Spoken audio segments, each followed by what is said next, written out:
அன்பு ஊடக நண்பர்களுக்கு வணக்கம். இன்று தமிழக ஊரகத்துறை மற்றும் நீர்வளத்துறை அமைச்சர் மாண்புமிகு திரு ஆனந்த் அவர்களை சந்தித்தோம். அவர்களுடன் அதிகாரிகள், நீர்வளத்துறை அதிகாரிகளும் பொறியாளர்களும் அவர்களையும் சேர்த்து சந்தித்தோம். பிறகு தமிழ்நாடு பொதுப்பணித்துறை மற்றும் நெடுஞ்சாலைத்துறை அமைச்சர் மாண்புமிகு திரு ஆதவ் அர்ஜுன் அவர்களும் இந்த கூட்டத்தில் கலந்து கொண்டார்கள். முதலமைச்சருடைய சிறப்பு ஆலோசகரும் இந்த கூட்டத்தில் கலந்து கொண்டார்கள். சாணர் எங்களுடைய நோக்கம், இந்த சந்திப்பின் நோக்கம், இந்த சந்திப்பு என்பது இதற்கு முன்பு திரு ஆனந்த் அவர்களை சந்தித்த நேரத்திலே நான் அடுத்த முறை வருகின்றேன், தமிழ்நாட்டில் உள்ள நீர் மேலாண்மை திட்டங்கள், நீர் பாசன திட்டங்களை பற்றி பேச வேண்டும், ஒரு தேதியை இருவரும் சேர்ந்து ஒதுக்குவோம் என்ற கோரிக்கைக்கு இணங்க கடந்த வாரம் இந்த தேதி ஒதுக்கப்பட்டது. அந்த அடிப்படையிலே தான் இன்று வருகை தந்து கிட்டத்தட்ட ஒரு மணி நேரம் தமிழ்நாட்டில் உள்ள அனைத்து விதமான நீர் திட்டங்கள், நீர் மேலாண்மை, அடுத்த 50-100 ஆண்டுகளுக்கு அரசு என்ன செய்ய வேண்டும் என்று ஆலோசனைகளை கொடுத்தோம், அனுபவங்களை பகிர்ந்து கொண்டோம். காரணம், தமிழ்நாட்டில் உள்ள 38 மாவட்டத்தில் உள்ள பிரச்சனைகளை பற்றி நன்கு அறிந்து அதில் நேரடியாக அந்த பகுதிக்கு சென்று அதற்கு என்ன பிரச்சனை, என்ன தீர்வு என்றெல்லாம் நாங்கள் பாட்டாளி மக்கள் கட்சி ஆக்கப்பூர்வமாக செய்து வருகின்றோம். அந்த அடிப்படையில் தான் இந்த சந்திப்பு ஒரு ஆக்கப்பூர்வமான சந்திப்பு. இதை இந்த புதிய அரசை, அதாவது ஒரு வித்தியாசமான அணுகுமுறை, அதாவது எங்களுடைய ஆலோசனைகளை கேட்பதற்கு ஒரு வித்தியாசமான அதிகாரிகளை வைத்து இப்படி ஒரு கூட்டத்தை நடத்திய அரசுக்கு எங்களுடைய வாழ்த்துக்களை, பாராட்டுகளை நாங்கள் தெரிவிக்கின்றோம். இதில் நாங்க இப்போ பேசிய திட்டங்கள் பாத்தீங்கன்னா, காவிரி குண்டார் திட்டம். காவிரி குண்டார் திட்டம் என்பது அந்த பகுதி தென் மாவட்டங்களுக்கு செல்லுகின்ற காவிரி உபரிநீர் திட்டம். அங்க தென் மாவட்டங்கள் மக்கள் இந்த திட்டத்திற்காக கிட்டத்தட்ட 50 ஆண்டு கால கோரிக்கை. இந்த திட்டம் மிக மிக மெதுவாக செயல்படுத்தப்படுகிறது. 2008 அறிவிச்சோம், இன்னைக்கு ஒரு 3 விழுக்காடு தான் இந்த திட்டம் நிறைவேற்றப்பட்டிருக்கிறது. அதனால இது கொஞ்சம் திட்டத்தை பத்தி பேசணும். அது இல்லாம தருமபுரி சட்டமன்ற தொகுதி உறுப்பினர் சுவாமி அன்புமணி அவர்களுடைய அந்த தருமபுரி மாவட்டத்தில் உள்ள தர்மபுரி ஒகேனக்கல் காவிரி உபரிநீர் திட்டம், இதை பத்தியும் விரிவா பேசியிருக்கிறோம். சோழர் பாசன திட்டம், அரியலூர் சோழர் பாசன திட்டம், இது நம்முடைய வைத்தி அவர்கள் பகுதியில் சட்டமன்ற உறுப்பினர், ஜெயங்கொண்டம் சட்டமன்ற உறுப்பினர் வைத்தி அவர்கள், சோழர் காலத்தில் 1000 ஆண்டுகளுக்கு முன்பு அரியலூர் மாவட்டம் மிக செழுமையான பகுதியா இருந்தது. இன்னைக்கு அதிக அளவில் வறட்சி. ஆனாலும் அந்த மாவட்டத்தில் கொள்ளிடமாறு, காவிரி கொள்ளிடமாறு கிளை அங்கே செல்கிறது. ஆனாலும் அங்கே குடிப்பதற்கு விவசாயத்துக்கு தண்ணி கிடையாது. அதை பத்தி பேசணும். எப்படி ஒரு ஏரியில தண்ணி நிரம்பிச்சுன்னா, சேரன்மாதேவி ஏரி, கரிவெட்டி ஏரி, செம்பிமாதேவி, சித்தமல்லி ஏரி, பொன்னேரி, இதெல்லாம் ஒன்னொரு ஏரியில அப்படி அடுத்த ஏரிக்கு போய் வீராணை ஏரி வரைக்கும் தண்ணி போவோம். இதெல்லாம் சாதாரணமா செய்கின்ற ஒரு திட்டங்கள். அடுத்தது திருவண்ணாமலை மாவட்டம், விழுப்புரம் மாவட்டம், நந்தன் கால்வாய் திட்டம். இதுதான் இதுக்கு முன்பு இருந்த அமைச்சர் ஏவா வேலு அவர்கள் சொன்ன மறக்க முடியாத ஒரு வசனம். அன்புமணிக்கு 3 வயசு இருக்கிறப்பவே நாங்க அந்த திட்டத்தை நாங்க அறிவிச்சோம். ஆனா இன்னைக்கு அன்புமணிக்கு 57 வயசு ஆகுது, இன்னும் அந்த திட்டம் நிறைவடையில. ஒரு சின்ன திட்டம் தான், அதை பத்தியும் பேசணும். அதன் பிறகு அத்திக்கடவு அவிநாசி திட்டம் பார்ட் 2, இது ஒட்டுமொத்த கொங்கு பகுதிக்கு மிகப்பெரிய ஒரு வளம் சேர்க்கின்ற திட்டம். அத்திக்கடவு அவிநாசி திட்டம் ஒரு அறகுறையா செயல்படுத்தப்பட்டிருக்கிறது. I don't want to call it a failure, but it is not a success. அதுல வந்து பாதி தான் நடைமுறைப்படுத்தி இருக்கு, அதனால முழுமையா சேரல. அதுக்கு திட்டங்கள், அதாவது இந்த பரம்பிக்குளம் ஆலியார் நல்லார் திட்டம், அங்க இருந்து அந்த டேம் டனல் வழியா இங்க கொண்டு வரணும், கேரளாட்ட பேசி ஒட்டுமொத்த அந்த பகுதியில செழுமை ஆக்கலாம் திட்டம்.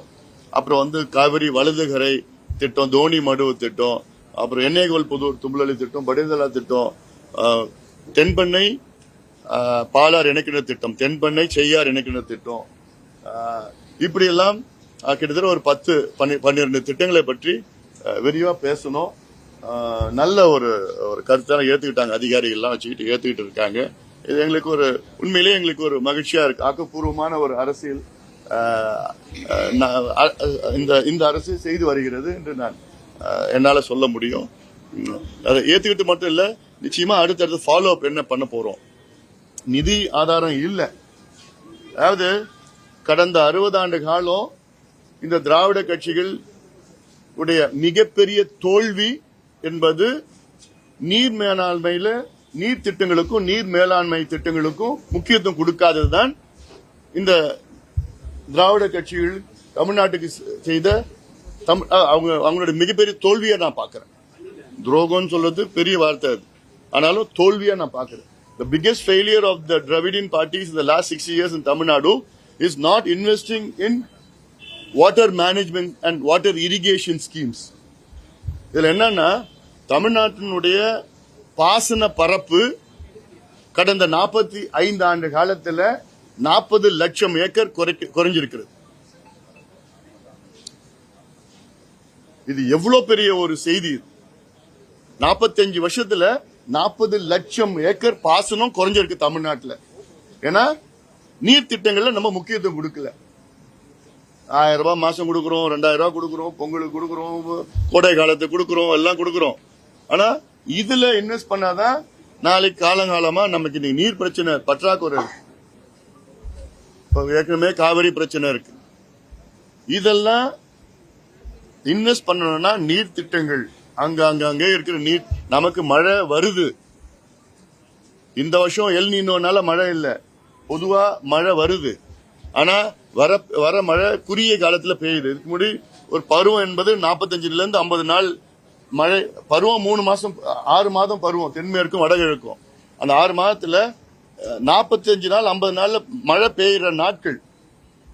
ஆனா இன்னைக்கு மழை பெய்யுற நாட்கள் பாத்தீங்கன்னா 30 இருந்து 35 நாள்ல பெய்ஞ்சிருது. 50 நாள்ல பெய்யற மழை இருக்குது. அப்போ அது தேக்கி வைக்கிறதுக்கு நமக்கு இல்ல. ஏரிகள்லாம் காணாம போயிடுச்சு, ஏரிகள் தூர் வாரல. தமிழ்நாட்டில் உள்ள 27,000 ஏரிகளை 1 மீட்டர் தூர் வாரினா, ஒவ்வொரு ஏரியும் 1 மீட்டர் தூர் வாரினா 200 TMC கொள்ளளவு நம்ம இன்க்ரீஸ் பண்ணலாம் தமிழ்நாட்டில். இவ்வளவு ஸ்கீம்ஸ் எல்லாம் இருக்கு. ஆனா அதுக்கு திட்டம் போடணும், நிதி போடணும், எல்லாம் இருக்கு. அதனால இப்ப வேர்ல்ட் பேங்க், அதாவது குளோபல் வார்மிங் கிளைமேட் சேஞ்சுக்கு வந்து வேர்ல்ட் பேங்க் அவங்க கிட்ட billions and billions of dollars கடன் கொடுக்கறது வேர்ல்ட் பேங்க் தயார் நிலையில் இருக்கிறாங்க. ADB bank, BRICS bank, Asian bank, new development bank, இவ்வளவு பேங்க்ஸ் எல்லாமே இந்த மிட்டிகேஷன் அடாப்டேஷன் சொல்றது, காலநிலை மாற்றம், கிளைமேட் சேஞ்ச், இதுக்கெல்லாம் தயார் நிலையில் இருக்காங்க கொடுக்கறதுக்கு. இப்ப தருமபுரி ஸ்கீமே வந்து ஜப்பான் ஜைகா ஃபண்ட்ஸ் தான் வருது. தருமபுரியில நடக்கிறது வந்து புளோரைட் மிட்டிகேஷன் ஸ்கீம். புளோரோசிஸ் இருக்கு, புளோரைட் அதிகமா தண்ணியில இருக்கிறதுனால அது மிட்டிகேட் பண்ணணும்னா அதுக்கு காவிரியில போற தண்ணியில சேர்ந்து மாத்தி பண்ணணும். அது வந்து ஜப்பான் பண்றாங்க. சோ இப்ப இருக்கிற சிச்சுவேஷன்ல தமிழ்நாடு அரசு 1 லட்சம் கோடி ரூபாய் அடுத்த 10 ஆண்டுகளுக்கு நீர் திட்டங்களுக்கு மட்டும் முதலீடு செய்யணும். இதுல எங்க கிட்ட நிதி இல்ல. கடந்த ஆட்சி காலத்துல நிதி எல்லாம் பண்ணிட்டாங்க. இல்ல கடன் தொல்லை நிறைய. தமிழ்நாடு கடன் பாத்தீங்கன்னா நேரடி கடன் 10 லட்சம் கோடி, அந்த பொதுத்துறை எல்லாம் 13 லட்சம் கோடி கடன்ல இருக்குது. அது தப்பு இல்ல, இல்லன்னு சொல்லல. ஆனாலும் முக்கியத்துவமான இந்த திட்டம், நீர் மேலாண்மை திட்டம், நீர் திட்டத்திற்கு 1 லட்சம் கோடி தனியா கடனை வாங்கி ஒவ்வொரு வருஷமா கிட்டத்தட்ட 10,000, 20,000 கோடி 20,000 கோடி 20,000 கோடின்னு சொல்லி செலவு பண்ணாதான் நாளைக்கு பிற்காலத்துல தமிழ்நாடு வளம் பெறும், வளர்ச்சியான தமிழ்நாடு, செழுமையான தமிழ்நாடு வரும். ஏன்னா இப்பயே பாத்தீங்கன்னா தமிழ்நாடு இன்னைக்கு நம்ம சொல்லலாம், தமிழ்நாடு வந்து அதிகமா இந்தியாவிலே அதிக நகரமயமாக்கிய தமிழ்நாடுன்னு சொல்லலாம். 55 விழுக்காடு மக்கள் தமிழ்நாட்டில் நகரத்தில் வாழ்ந்துட்டு இருக்காங்க. இது வந்து ஃபெயிலியர் ஆஃப் த கவர்மெண்ட் சொல்லுவேன். இது அரசுடைய தோல்வி. எல்லாமே நகரத்துக்கு வர்றாங்க. ஏன் வர்றாங்கன்னா கிராமத்துல தண்ணி இல்ல, ஊரக பகுதியில் விவசாயம் இல்ல, வாழ்வாதாரம் இல்ல. அந்த தண்ணிய பரவலா எல்லா மாவட்டத்துக்கும் எல்லா பகுதிகளுக்கும் பரப்புனா நகரத்துல இருந்து மறுபடியும் கிராமம் நோக்கி போகணும், ரிவர்ஸ் மைக்ரேஷன் செய்யணும். அதுதான் ஒரு அரசுக்கு ஒரு சக்சஸ். அது இதெல்லாம் பல நல்ல ஆக்கப்பூர்வமான திட்டங்களை நாங்க சொல்லி இருக்கிறோம். அது கேட்பாங்க. அடுத்தது காவிரி. காவிரி பிரச்சனையை பத்தியும் பேசணும். இந்த மேகதாது பத்தி பிரச்சனையை பேசணும். இந்த மேகதாது பத்தி 4 நாட்களாக நான் ஒரு தமிழ்நாட்டில் ஒரு விழிப்புணர்வு பிரச்சாரம் மேற்கொண்ட. மேகதாது அணை கர்நாடகாவில் கட்டக்கூடாது, ஏன்னா இது தமிழ்நாட்டுக்கு மிகப்பெரிய ஒரு பாதிப்பு வரும். நடுவர் மன்றம் இறுதி தீர்ப்பு, உச்சநீதிமன்றம் தீர்ப்பு அத்தனையும் எதிரான இந்த மேகதாது அணை. ஏன்னா உச்சநீதிமன்றம் தெளிவா சொல்லியிருக்கிறாங்க 2033 வரைக்கும் எந்த அங்க கட்டுமானங்கள் வரக்கூடாது. அக்ரிமெண்ட் மாசம் இவ்வளவு தண்ணி விடணும்னு இருக்கு. அந்த அக்ரிமெண்ட் படி பாத்தீங்கன்னா போன மாசம் கூட ஜூன் மாசம் கர்நாடகா நமக்கு காவிரி மூலமா விட வேண்டிய தண்ணி 9.91 டிஎம்சி. ஆனா நமக்கு கிடைச்சது 2.91 டிஎம்சி தான். ஜூலை மாசம் 32 டிஎம்சி கொடுக்கணும். இந்த மாசம் தண்ணி கொடுக்க போறது கிடையாது. மேட்டூர் அணையில 93 டிஎம்சி கொள்ள அளவு கொண்ட மேட்டூர் அணை இன்னைக்கு 40 டிஎம்சி தான் தண்ணி இருக்கு. அந்த தண்ணி குடிக்கிறது தான் பயன்படுத்த முடியும். சம்பாவுக்கு வந்து குறுவைக்கு வந்து சாகுபடி தண்ணி ஜூன் 12 டேம் திறக்கல, ஏன்னா தண்ணி இல்ல.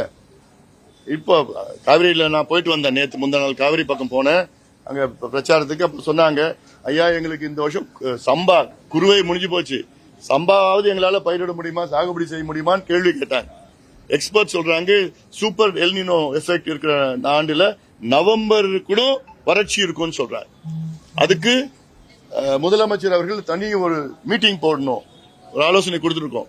இந்த பிரச்சனைக்கு மீட்டிங் போட்டு என்ன வறட்சி வந்துச்சா என்ன செய்யலாம், விவசாயிகள் பாதிப்பு, குடிநீர் பிரச்சனை, மக்களுக்கு என்ன இருக்கு, மீட்டிங் போட்டு பேசணும்னு சொல்லியிருக்கிறோம்.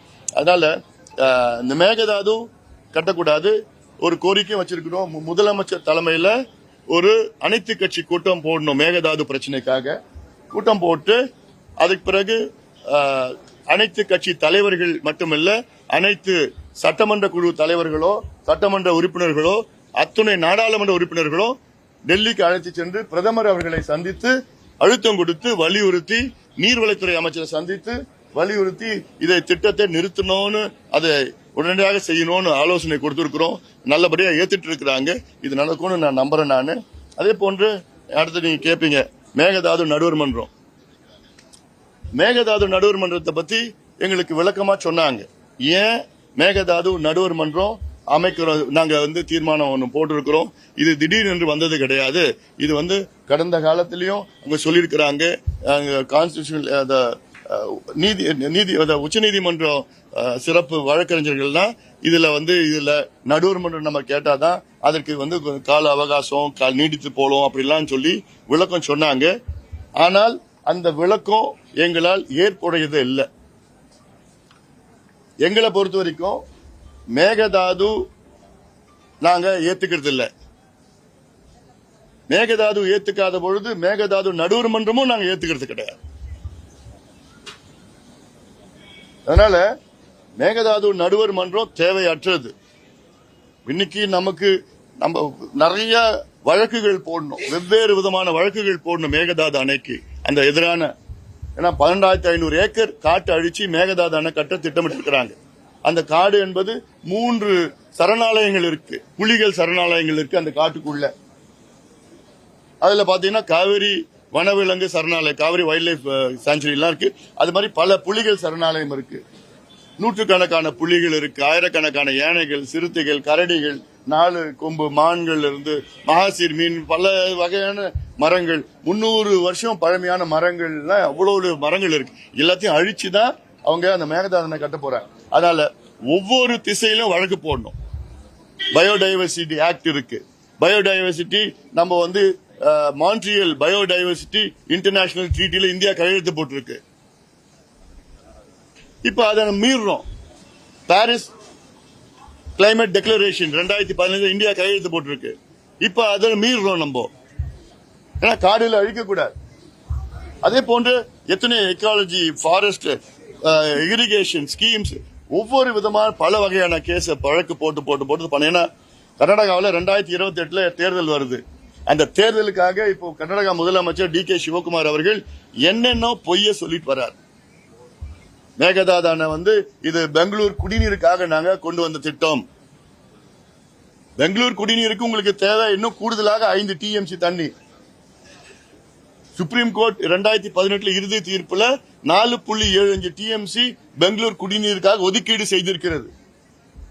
அந்த தண்ணி எங்க இருந்து வருதுன்னா KRS அணையிலிருந்து பெங்களூருக்கு வருது. அந்த KRS அணை பெங்களூர்ல இருந்து 150 கிலோமீட்டர் தள்ளி இருக்கு. கிருஷ்ணராஜ சாகர் அணை. உங்களுக்கு இன்னும் 5 TMC தேவைன்னா அதே KRS அணையிலிருந்து நீங்க அந்த கூடுதல் 5 TMC எடுத்துக்குங்க. எதுக்கு ஒரு பைசா இல்லாம நீங்க அந்த தண்ணி உங்களுக்கு 5 TMC பெங்களூர் கிடைக்கும்.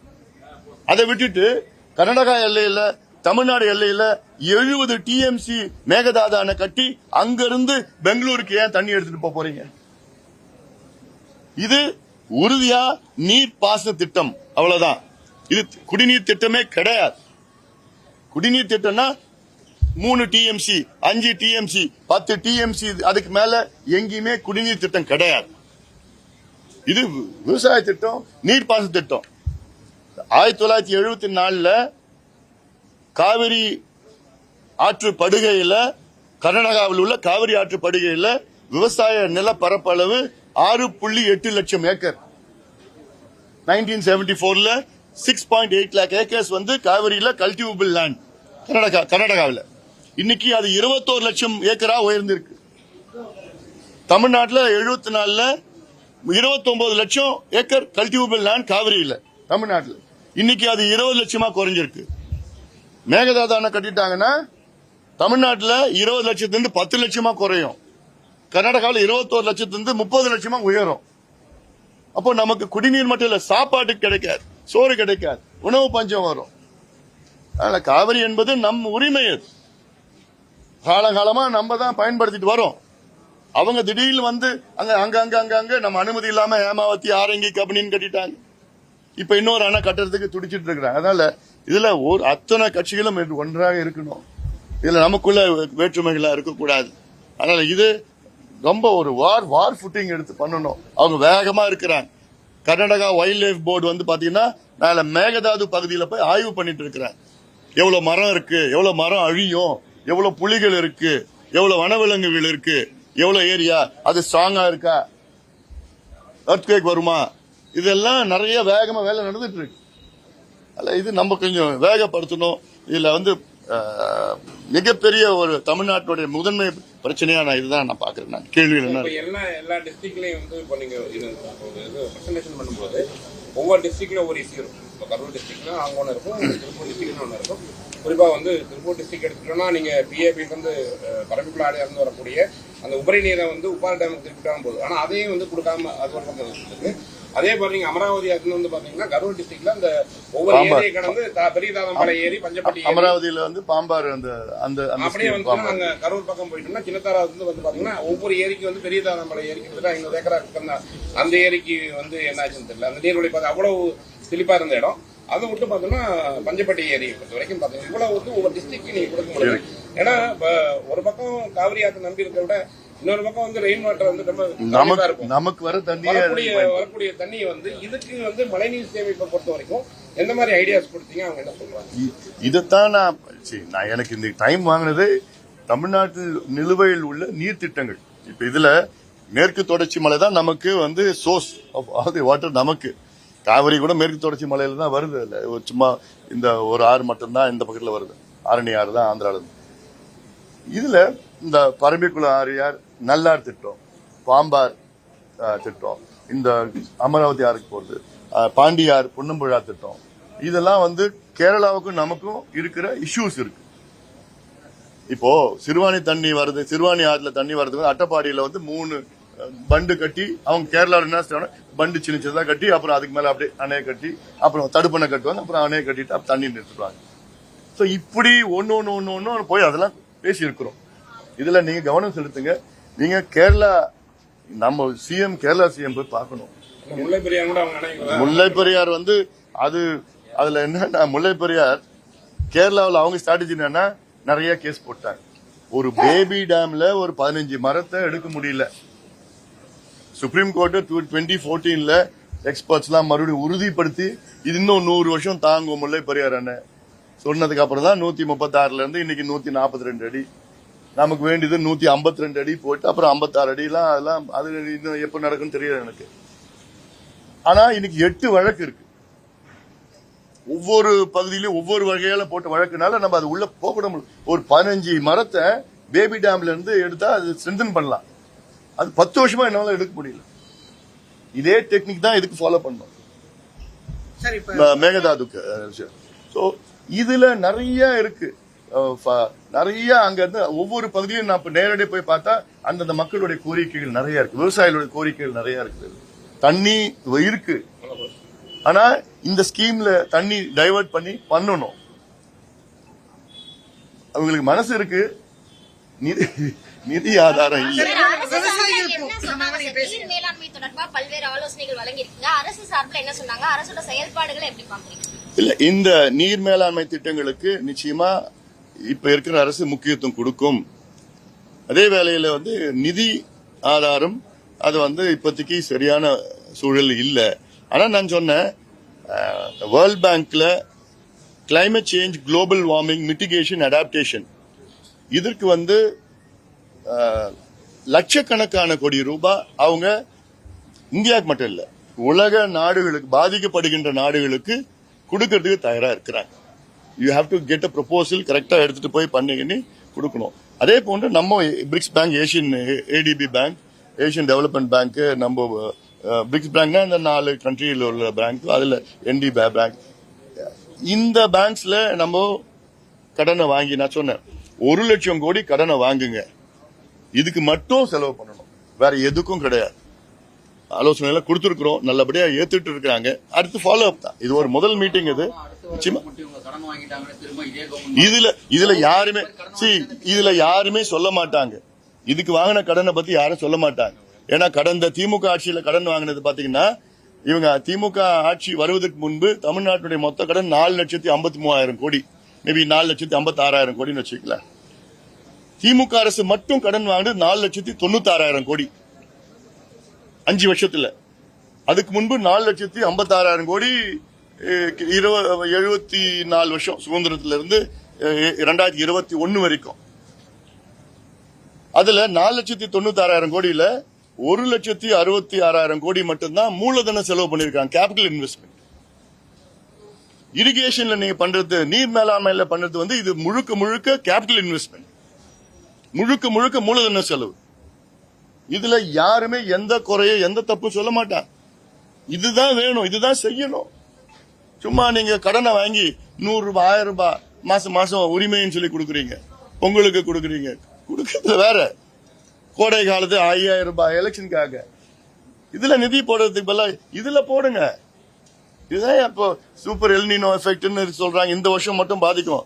ஆனா காலநிலை மாற்றம், பருவநிலை மாற்றம் பிற்காலம் வருகின்ற தலைமுறையில் அத்தனையும் பாதிக்க போகுது. அதுக்கு இப்போ நீங்க இதுல இன்வெஸ்ட் பண்ணுங்க.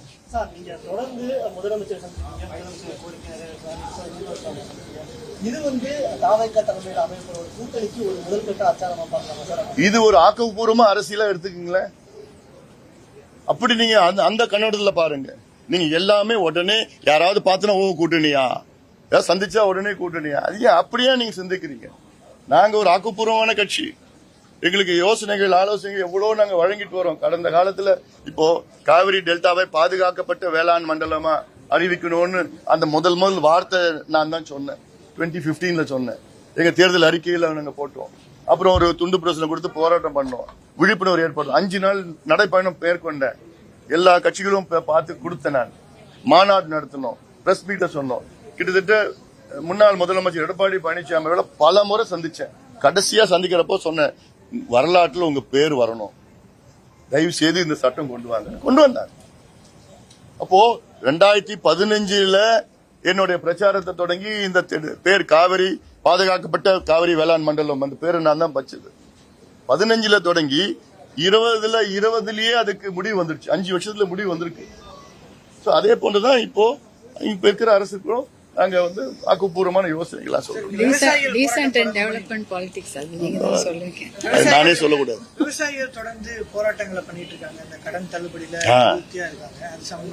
இப்ப அவருடைய துறை கிடையாது இது. ஆனாலும் அது சொல்லியிருக்கிற விவசாயிகளுடைய அவங்களுடைய கோபம், அவங்களுடைய எண்ணம், அவங்களுடைய உணர்வை மதிக்கணும்.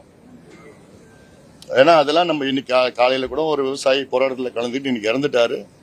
அதுக்கும் நான் ஒரு ஸ்டேட்மெண்ட் கொடுத்துருக்கேன். விவசாய குடும்பத்துக்கு 25 லட்சம் நிதி கொடுக்கணும். அந்த குடும்பத்துக்கு எங்களுடைய அனுதாபம்.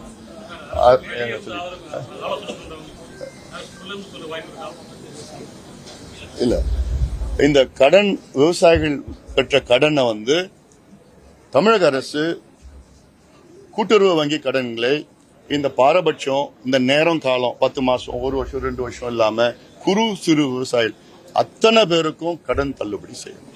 ஏன்னா இது சூப்பர் எல்னினோ ஆண்டு. இன்னும் கடன்ல தள்ளப்படுவார்கள். கடந்த கால கடனே இவங்களால கட்ட முடியல.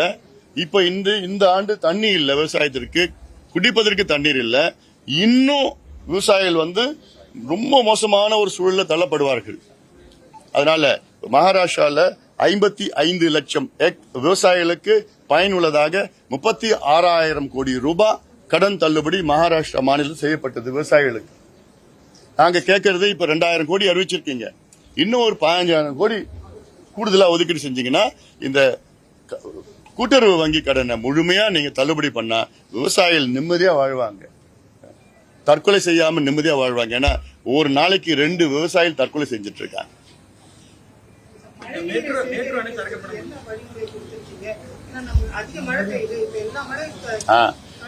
இப்ப என்னன்னா, நான் சொன்னது தமிழ்நாட்டுல 42,000 ஏரி இருந்தது.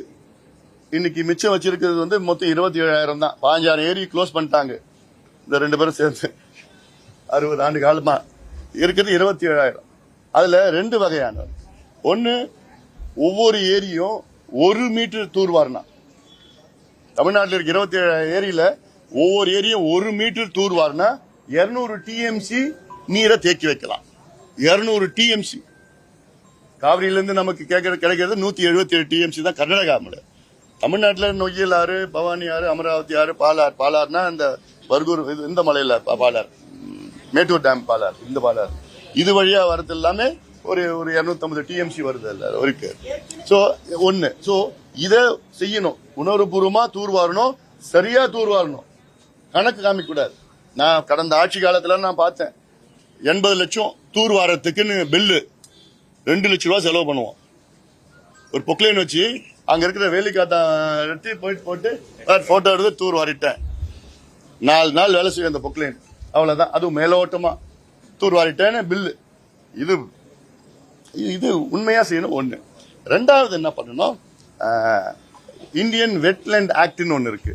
அதுல இந்தியன் வெட்லேண்ட் ரூல்ஸ் வந்து 2016-17 வந்து மத்தியில அறிவிச்சிருக்கிறாங்க. அந்த ரூல்ஸ் படி என்ன பண்ணணும்னா, இந்தியாவில் உள்ள அனைத்து ஏரி, குளம், கண்மாய்கள், வெட்லேண்ட் 5 ஏக்கருக்கு மேல இருக்கிற ஏரி, குளம், இதுக்கு தமிழ்நாடு 26,000 ஏரி குளங்கள் இருக்கு 5 ஏக்கருக்கு மேல. இது எல்லாமே ஜிஐஎஸ் மேப் பண்ணி இயர் மார்க் பண்ணி நோட்டிஃபை பண்ணணும். நோட்டிஃபை பண்ணா யாரும் உள்ள ஒரு அடி கூட உள்ள ஆக்கிரமிப்பு பண்ண முடியாது. இது செஞ்சா காலங்காலமா நம்முடைய ஏரிகள் காப்பாற்றப்படும். அதுக்கப்புறம் ஏன்னா இப்போ 42,000 இருந்து 27,000 வந்துருச்சு. இப்படியே விட்டுட்டா அடுத்தது 15,000 ஏரி தான் மிச்சமா இருக்கும்.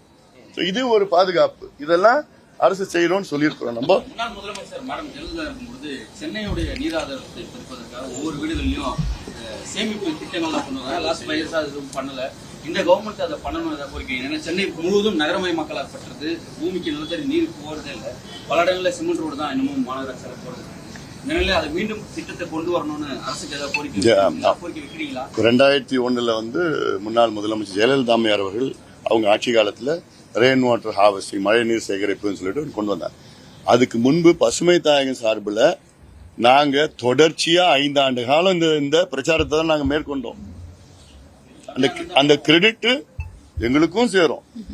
இன்னும் ஆட்சி அதிகாரம் வரல.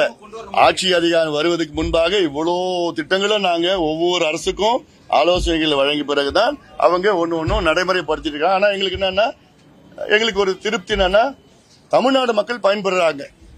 So Tamil Nadu wins finally. யார் செஞ்சாலும் என்ன, எங்களால முடியலையா, அரசு யார் இருக்காங்களோ செய்யட்டோன்னு இருக்குதால. இது அவசியமானது. இது சென்னை மட்டும் நிச்சயமா செய்யணும், நிச்சயமா அது வேகப்படுத்தணும், உறுதிப்படுத்தணும். ஏன்னா சென்னையில ஒரு போர்லயோ ஒரு கிணத்துல கூட நல்ல தண்ணி இல்லை, எல்லாம் பிராக்கிஷ் வாட்டர், செலைன் வாட்டர் எல்லாம் ஆயிடுச்சு, எல்லாம் உள்ள வந்துடுச்சு, எல்லாம் இருக்குதால. அதனால ரீசார்ஜ் அவ்வளவா செய்யணும். ஹார்வெஸ்டிங் நம்மளுடைய ஏரிகள் இருக்கு, ஆறுகள் இருக்கு, ஆடியார் ஆறு, கூவம் ஆறு, கொசஸ்தலை ஆறு, பள்ளிக்கரணை சதுப்பு நிலம் இருக்கு. பள்ளிக்கரணை சதுப்பு நிலம் 12,500 ஏக்கரா இருந்தது, இன்னைக்கு 2,500 ஏக்கரா இருக்கு. 60 வருஷத்துல 10,000 ஏக்கர் க்ளோஸ், இப்படிதான் சொல்லணும். சோ இப்படி எல்லாம் அவ்வளவு கடந்த காலத்துல எல்லாம் பண்ணிருக்கிறாங்க. இதற்கு சரிப்படுத்தணும். இப்பதான் வந்திருக்கிறாங்க, 2 மாசம் தான் ஆகுது. ரொம்ப பாரத போடக்கூடாது. கொஞ்சம் கொஞ்சமா சொல்லி நிச்சயமா நல்ல ஆனா ஆரோக்கியமான ஒரு அரசியல் சொல்ற கருத்துக்கள்லாம் ஏத்துக்கிட்டு நிச்சயமா நாங்க நல்லதை ஆக்கப்பூர்வமா செய்யறோம்னு ஒண்ணு அது சொல்றதே பெரிய விஷயம் தான். நன்றி. விவகாரம் தொடர்ச்சியாக இதுல எல்லாமே டைவர்ட் ஆயிடும். இப்ப வந்த விஷயம் டைவர்ட் ஆயிடும்.